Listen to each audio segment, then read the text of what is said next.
You are listening to socialtv.co.za with myself, Nokuthula Kwela.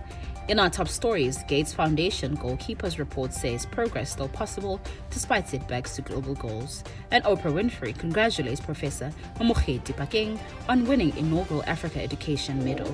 In our top story, the Bill and Melinda Gates Foundation released its 6th annual goalkeepers report, noting that nearly every indicator of the UN Sustainable Development Goals is off track at the halfway point for achieving them by 2030. Despite significant setbacks caused by overlapping global crises, the report is optimistic, underscoring opportunities to accelerate progress towards ending poverty, fighting inequality, and reducing the impacts of climate change. Co-authored by Foundation co-chairs Melinda French Gates and Bill Gates, this year's report, The Future of Progress, notes the impact of the COVID-19 pandemic, wars in Ukraine and Yemen, ongoing climate and food crises, and macroeconomic headwinds on global ambitions to improve and save millions of lives by 2030. It's no surprise that the progress has stalled amid numerous crises, said Bill Gates, but this is not a reason. In their respective essays, French Gates and Gates call for new approaches to achieving gender equality and food security. They also cite dramatic progress in dealing with HIV/AIDS epidemic, a nearly 60% decline in annual deaths between 2000 and 2020 as an example of what can happen when the world invests in long-term solutions and innovative approaches to entrenched issues. Moving on to our next story, Oprah Winfrey congratulated Professor Mamokgethi Phakeng, Vice-Chancellor of the University of Cape Town, after she was named the winner of the inaugural Africa Education Medal launched this year by T4 Education and HP in collaboration with Intel and Microsoft. Oprah Winfrey said, "Congratulations to you, Professor, on being named the winner of the Africa Education Medal.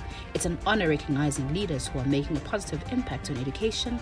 I don't know anyone who deserves it more because I've witnessed firsthand through your support of the Oprah Winfrey Leadership Academy in South Africa, how your vision and your passion and your commitment has made such a difference in the lives of so many students. I honor the vital work that you do in education and I celebrate you as a forward-thinking visionary leader for such a time as this. Congratulations and blessings on your life."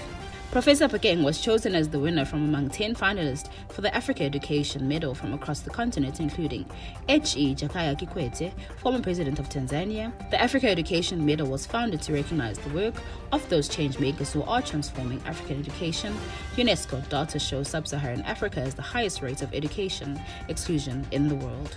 In our following story, in celebration of International Literacy Day and as part of its mission to promote greater collaboration within the data governance sector across the continent, NIEL and its partners have launched the Africa Data Governance Hub for citizens with a keen interest in digital rights, data governance and tech policy.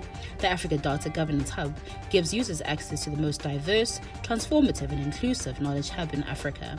The open platform is a collaboration of resources and actors with a rich community of players consisting of activists, policymakers, researchers, government institutions, advocacy organizations, philanthropy organizations, PhD students, young students, grassroots organizations, feminist organizations, and more. Under the theme, Transforming Literacy Learning Space, this year's International Literacy Day seeks to rethink the fundamental importance of literacy learning spaces to build resilient and ensure quality, equitable and inclusive education for all. In our final story, there are some things that just don't go together. You may enjoy a slice of apple pie and cream, but imagine eating ground coffee sandwich or pap and vinegar. The same applies to recycling, where recyclables and non-recyclables need to be separated.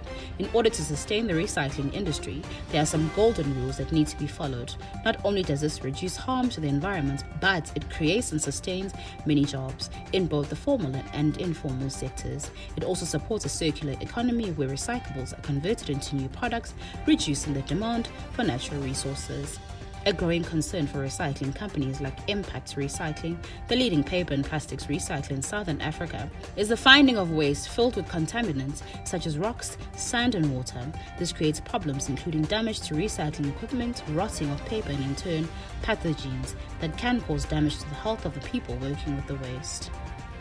To recap our top stories, Oprah Winfrey congratulates Professor Mamokgethi Phakeng on winning inaugural Africa Education Medal. For more CSI news, you can visit our website at www.socialtv.co.za.